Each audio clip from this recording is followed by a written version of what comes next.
Recently, naging viral to sa TikTok. Ito yung tinatawag na dumpling lasagna or lazy dumpling lasagna. Pwede siyang tawaging siomai lasagna kasi yung ingredients niya is basically pang siomai. So, hindi tayo gagawa ng individual na siomai. Ili-layer natin siya na parang lasagna. May wrapper, filling, and then yung wrapper. So, simulan natin. Hindi ko na ito i-measure kasi cooking naman to. Pwede kayo mag-adjust according to your preference. We have ground pork. This is probably mga 1/3 ng ground pork. You can use other protein like chicken or beef. Tapos mag-a-add din tayo ng shrimp. And then meron tayo ditong carrots. Lagay na natin lahat. Tapos green onion or spring onions. Magtira tayo para sa toppings natin. And then ground black pepper, garlic, and then ginger. And then maglagay tayo ng soy sauce. And then sesame oil.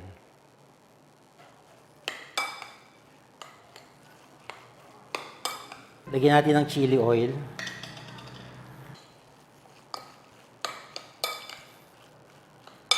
Okay, pag well mixed na yung ating filling, mag-assemble na tayo. Pwede kayong gumamit ng kahit anong lalagyan, llanera, ramekin, aluminum tray, or kung ano yung available sa inyo. Tapos yung ating molo wrapper or siomai wrapper. Ayan, nabili natin sa palengke. Babasain lang natin para sumunod siya sa hulma ng ating paglalagyan.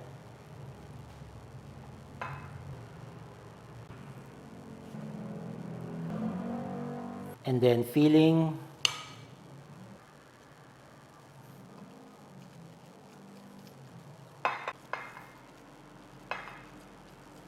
Kita nyo, tinamad ako mag-chop ng shrimp. Yung mga chunks pa ng shrimp.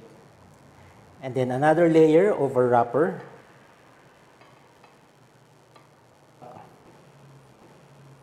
Next layer natin ng ating filling. Parang feeling ko pwede tayong gumawa ng 3 layers ng filling. Kasi medyo deep yung ating lalagyan. Saka marami pa tayong filling. Oh.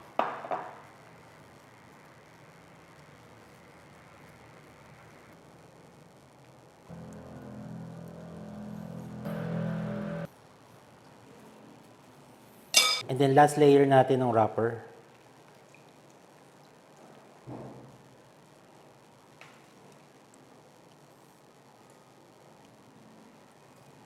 One last. Ito na, ready ng steam yung ating dumpling lasagna. Steam lang natin for 20 to 30 minutes. So balik tayo mamaya pag luto na to. Luto na yung ating dumpling lasagna. So palamigin lang natin for about 15 to 30 minutes bago natin ma-enjoy kasi for sure mainit yung loob niya. Malamig na yung ating dumpling lasagna. Lagyan na natin ng chili garlic oil. Ito yung pinaka-dipping sauce niya. Lagyan natin ng spring onions, soy sauce, and then lemon or calamansi juice. Ito na, I'm very excited. Try na natin yung ating dumpling lasagna.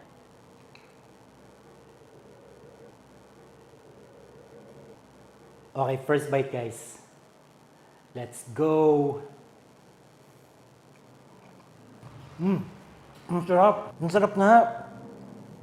Pero siguro mas masarap siya kasi ang dami nating shrimp na nilagay. Kung sino ka man na naka-invento nitong lazy lasagna or dumpling lasagna, ang galing mo. Sarap. Buti lang, tinamad kang gumawa ng siomai.